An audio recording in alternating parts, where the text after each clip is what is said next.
poor waitress, helped a biker, and lost her job. But what happened next shocked everyone. She gave a stranger a burger, fries, and her last $20. That single act of kindness cost her everything she had and brought 50 roaring engines to her doorstep. If you've ever helped someone without counting the cost, this one's for you. May your heart stay gentle, your courage stay strong, and your kindness echo back when you need it most. Before we begin, tell us where in the world are you watching from? The rain hammered against the windows of Sal's all-night diner like 1,000 tiny fists demanding entry. It was 3:47 a.m. on a Tuesday, the kind of hour when the world feels hollow and time moves differently.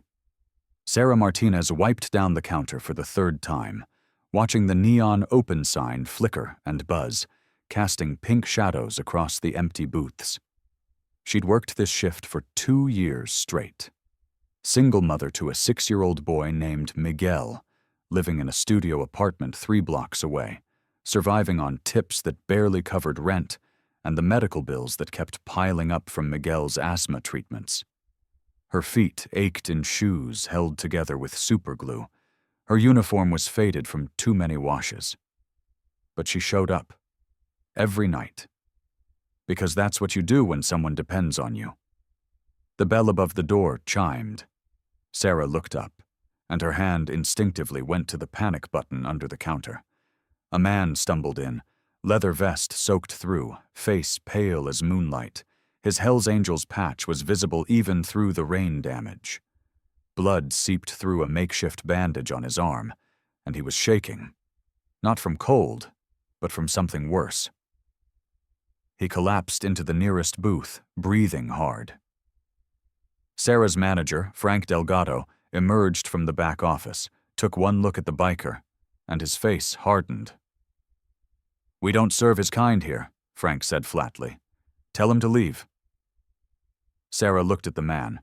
He was clearly in trouble, hurt, maybe dying. "Frank, he needs help. He needs to leave, now, before he scares off real customers." Frank crossed his arms. I said, "Tell him." Sarah swallowed hard. She'd worked for Frank for 2 years, never missed a shift, never complained. But she looked at the biker again, saw the way his hands trembled, saw the desperation in his eyes, and something inside her made a choice her head knew was dangerous. "Can I get you some water?" she asked quietly, approaching the booth. The biker's eyes met hers.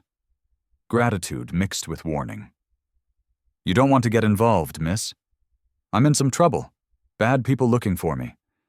You should probably do what your boss says." Sarah glanced back at Frank, who was watching with cold disapproval. Then she looked at the biker again. At the blood. At the barely concealed pain. She thought about Miguel, about how she'd want someone to help him if he was hurt and alone. "I'll get you that water," she said firmly. "And some food." On the house. Sarah brought water, coffee, and a burger with fries. The kind of hot, filling meal someone who'd been running and bleeding needed. The biker, his name was Crow, he told her quietly, ate slowly, wincing with each movement. Frank had retreated to his office, but she could feel him watching through the security camera, disapproval radiating through the lens. "Why are you helping me?" Crow asked between bites. "Your boss made it clear I'm not welcome." Sarah shrugged. "My son has asthma. Sometimes we end up in the ER in the middle of the night. I always hope the nurses who help us are the kind of people who don't care what we look like or how much money we have. I guess I want to be that kind of person too." Crow studied her face. "You got a good heart." "That's rare." "It's not rare," Sarah said. "People just forget to use theirs sometimes." She noticed his arm was still bleeding through the bandage. Without asking, she went to the first aid kit behind the counter and brought it back. "Let me see. Ma'am, you really don't have to—" "Let me see." He relented. The wound was deep but clean, probably from broken glass. She cleaned it carefully, wrapped it properly, and gave him 3 Band-Aids Miguel had decorated with superhero stickers. Crow looked at them and laughed for the first time. "Your kid drew these?" "Yeah. He's 6. Obsessed with Spider-Man." Sarah smiled. "He'd probably think you're a superhero, too. The jacket, the motorcycle, the mysterious injury, you'd be his favorite person." Crow's expression softened. "What's his name?" "Miguel. Miguel's got a brave mom." Sarah finished bandaging his arm. As she worked, Crow pulled out his wallet with his good hand and withdrew all the cash inside, maybe $60. He tried to hand it to her, for the food, the bandages, the kindness. Sarah pushed it back. "Keep it. You might need it more than I do. Lady, you just gave me free food at 3 in the morning and patched me up. Let me pay you something." She thought about her rent, due in 3 days, about Miguel's inhaler prescription she couldn't afford to refill yet, about the electricity bill with the red final notice stamp. She thought about all of it, and still shook her head. Then she did something that surprised even herself. Sarah reached into her apron pocket and pulled out a $20 bill. Her tips from the entire night shift, every penny she'd earned. It was all she had until next week's paycheck. She pressed it into Crow's hand. "Take this," she said quietly. "You'll need gas money. Food. Whatever trouble you're running from, you'll need cash more than I do." Crow stared at the bill, then at her face. "Ma'am, I can't. This is probably all you have." "It is," Sarah admitted. "But you're hurt and running. I've got a roof over my head and a son sleeping safe. I'll figure it out. You need this more. Just pay it forward," she said. "When you see someone who needs help, remember this moment." Crow stared at her for a long moment, then carefully put the money back in his wallet. But he reached into his vest pocket and pulled out something else. A small silver coin, heavy and old, with a skull design on one side and the Hell's Angels emblem on the other. "This is a club coin," he said quietly. "You ever need anything at all, you show this to any Hell's Angel anywhere in the country. They'll help you. No questions asked. That's my word." Sarah took the coin, feeling its weight. "I hope I never need it. But thank you." Crow stood, steadier now. "I hope you never need it either. But if you do, use it." "And Sarah?" He paused at the door. "Your boss is watching us through that camera. You might catch hell for this." "I'm sorry." "Don't be," Sarah said. "I'd do it again." The bell chimed as he left, disappearing into the rain. Sarah went back to wiping down the counter, and 30 seconds later, Frank emerged from his office. "You're fired," he said simply. "Effective immediately. Leave your apron and get out. If you believe in helping others even when it costs you something, hit that subscribe button for Bike Diaries right now. These stories remind us that heroes exist in everyday people." Sarah's hands froze on the counter. "What? You gave free food to a criminal. You violated health code by treating his wound without proper authorization. You deliberately disobeyed a direct order." Frank's voice was flat, businesslike. "You're done. Leave now before I call the cops and have you removed for trespassing." Sarah felt the floor tilt beneath her. "Frank, please. I need this job. My son—" "Should have thought about that before you decided to play nurse to some biker trash." Frank pointed to the door. "Out. Now." She untied her apron with shaking hands, grabbed her purse from the back room, and walked out into the rain. No severance, no final paycheck. Just the cold, wet darkness and the knowledge that she'd just lost the only income keeping her and Miguel housed and fed.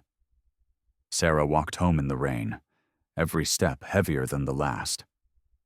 The silver coin Crow had given her was in her pocket, but she didn't know what good it would do. She didn't know any Hell's Angels, didn't know where to find them. And even if she did, what would she say? I helped one of you and lost my job. Can you give me money? That wasn't who she was. She climbed the stairs to her apartment, dripping wet, and found her neighbor Mrs. Chen waiting by her door.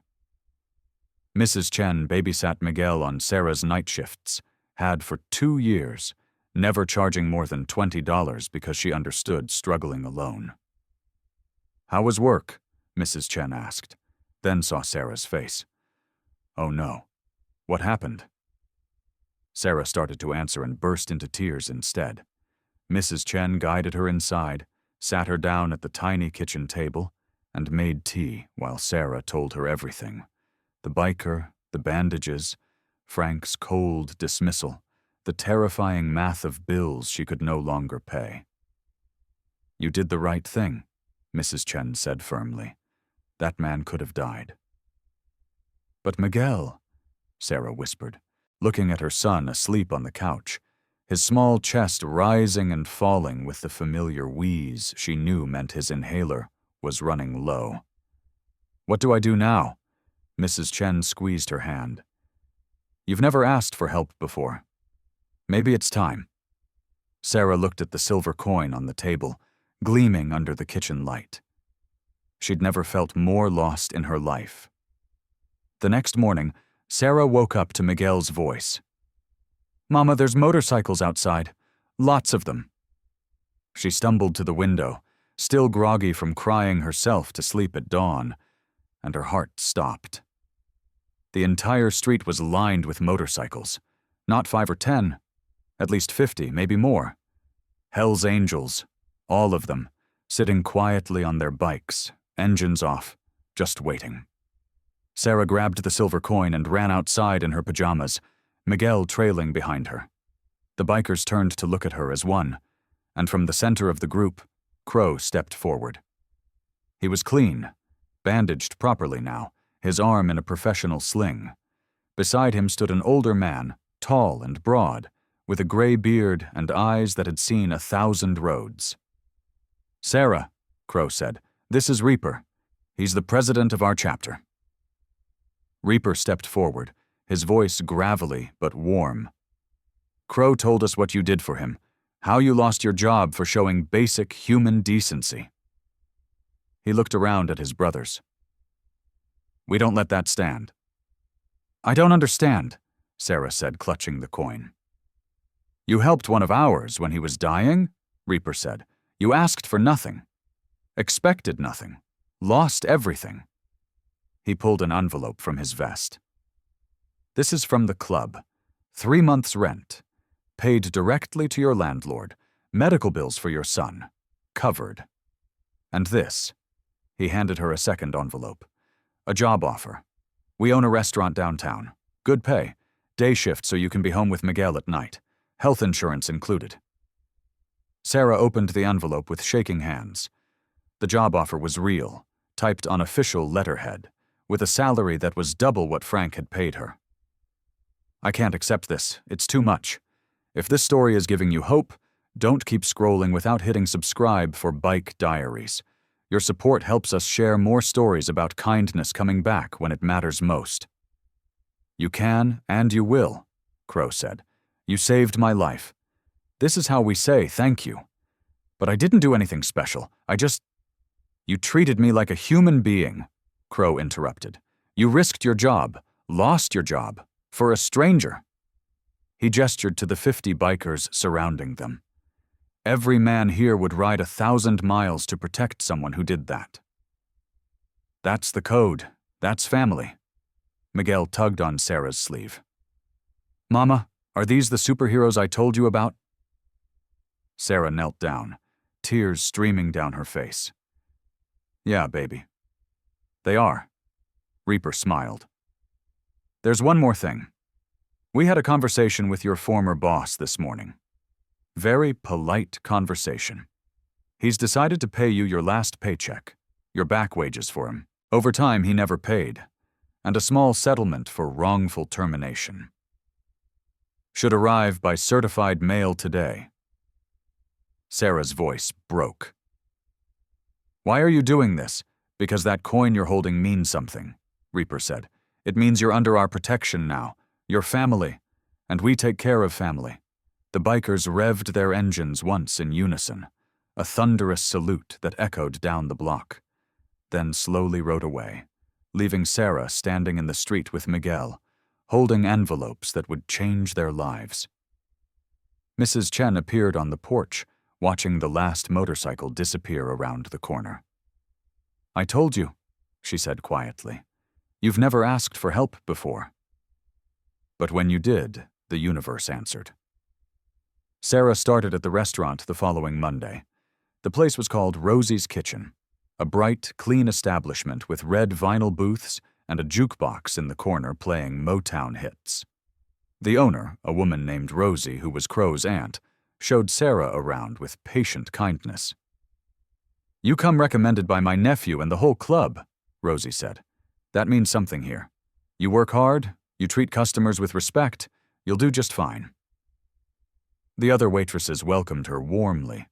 The cook, a burly man named Pete who wore a Hells Angels support patch on his apron, nodded approvingly when she didn't flinch at his intimidating appearance.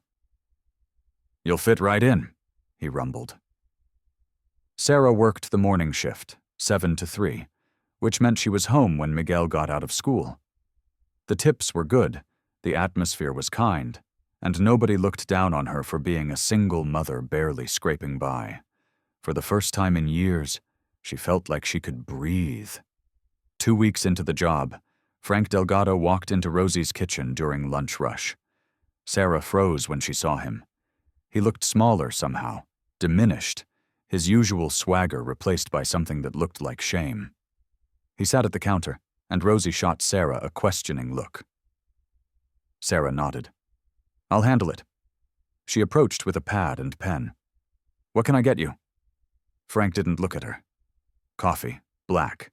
She poured it, set it down, and waited. Finally, Frank spoke. "I heard you landed on your feet. I'm glad, are you?" He flinched. "No, yes. He ran his hand through his hair. "I was wrong. The way I fired you, what I said. You were just trying to help someone. And I've been in this business 20 years, and I've never once done what you did. Put someone else first like that." Sarah didn't respond. Just waited. "The Hells Angels paid me a visit," Frank continued. "They didn't threaten me, didn't have to.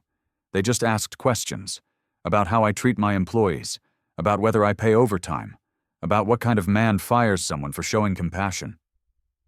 He looked up at her finally. "I've been thinking about those questions every day since." "Good," Sarah said simply. "I can't undo firing you. But I can say I'm sorry. And I can try to be better." Frank stood up, left a $20 bill on the counter for a $3 coffee, and walked out. Rosie appeared at Sarah's elbow. "You okay?" Sarah watched Frank leave. "Yeah, I think I am." 3 months passed. Sarah flourished at Rosie's kitchen. Miguel's asthma improved with consistent medication. They moved to a better apartment, nothing fancy, but it had 2 bedrooms and windows that actually opened. For the first time in years, Sarah wasn't drowning. She was swimming, maybe even floating. Crow became a regular at the restaurant, usually showing up with different club members, always polite, always generous with tips. They never talked about that rainy night, but Sarah knew they remembered. The way they looked out for her. The way they made sure nobody gave her trouble. The way Miguel's eyes lit up whenever they walked in wearing their patches. One Saturday, Crow brought someone new. A teenage girl, maybe 16, with purple hair and a black eye she was trying to hide behind makeup. "This is Jen," Crow said quietly to Sarah. "She needs what you gave me. A second chance." Sarah looked at the girl, saw the fear and defiance mixed together, and recognized it. She'd worn that same expression years ago when Miguel's father left, and she realized she was on her own. She sat down in the booth beside Jen. "Tell me what you need." Jen's story spilled out. Abusive home, sleeping in bus stations, trying to stay in school but running out of options. Sarah listened without judgment, then looked at Crow. You bringing her to us or asking us to help? Both, Crow said. Sarah turned to Rosie, who'd been listening from behind the counter. Rosie nodded. We've got a spare room above the restaurant. She can stay there. Work part-time here after school. Finish her education. Jen's eyes filled with tears. Why would you help me? You don't even know me. Because someone helped me once, Sarah said, and before that, someone helped him. She nodded at Crow. That's how this works. Kindness doesn't end. It multiplies. Tell us in the comments, would you have helped that biker even if it cost you everything? Your answer matters to us. A year after that rainy night, Sarah stood in Rosie's kitchen during the dinner rush, balancing plates and taking orders with practiced ease. Miguel sat at the corner booth doing homework, occasionally looking up to wave at the bikers who'd become his extended family. Jen was working beside Sarah now, no longer the scared teenager with a black eye, but a confident young woman who'd just gotten her acceptance letter to community college. She wanted to be a social worker, she told Sarah. Help other kids like her. Crow walked in with Reaper and a woman Sarah hadn't met before. Her name was Linda, Reaper explained, and she'd been evicted last week with 2 kids and nowhere to go. She needed help. The kind Sarah had given Crow, the kind that didn't ask questions but just showed up. Sarah looked at Linda, saw the exhaustion and fear, and smiled. You came to the right place. She introduced Linda to Rosie, who immediately started making calls. Shelter first, then job placement services, then the club's emergency fund for families in crisis. Within an hour, Linda had a place to stay and an interview lined up for Monday. As Linda left, she turned back to Sarah. Why do you all do this? Sarah thought about that rainy night, about losing her job, about 50 motorcycles showing up when she needed them most. Because when you're helped, you help others. That's the code. That's family. 2 years after helping Crow, Sarah was promoted to manager of Rosie's kitchen. Rosie was retiring, moving to Florida to be near her grandchildren, and she wanted Sarah to take over. The club backed the transition, helping Sarah secure a business loan, teaching her the administrative side, making sure she understood she wasn't alone in this. On her first day as owner-manager, Sarah hung a new sign behind the counter. Simple words, painted by Miguel, who was 8 now and learning to letter like an artist. Everyone deserves kindness, no exceptions. Crow saw it and smiled. Your kid's wise. He learned from his mom, Reaper said, clapping Sarah on the shoulder. That night, after closing, Sarah sat in the empty restaurant with the silver coin Crow had given her 2 years ago. She'd kept it in her pocket every day since, a reminder of the moment her life changed. Not because she was rewarded for kindness, but because she'd chosen kindness even when it cost her everything. She thought about Frank, who now volunteered at a homeless shelter on weekends, trying to become the person he'd failed to be. She thought about Jen, thriving in college, planning to open a group home for runaway teens someday. She thought about Linda and the dozen other people they'd helped since then, each one passing the kindness forward. And she thought about Miguel, who told everyone his mom was a superhero because she helped people even when it was hard. Sarah stood up, locked the restaurant, and walked home through streets that felt safer now, watched over by men who'd once been strangers, but had become family. She passed Crow sitting on his motorcycle outside her apartment building. He and his brothers had taken to doing informal security patrols of the neighborhood, making sure single mothers like Sarah didn't have to walk home afraid. Everything good? Crow asked. Everything's good, Sarah confirmed. She went upstairs to Miguel, who was already asleep with a book on superheroes open on his chest. She kissed his forehead, whispered she loved him, and sat by the window looking out at the street where her life had changed. Some people say kindness is weakness, that helping others when you can barely help yourself is foolish. That survival means looking out for number one. Sarah knew better.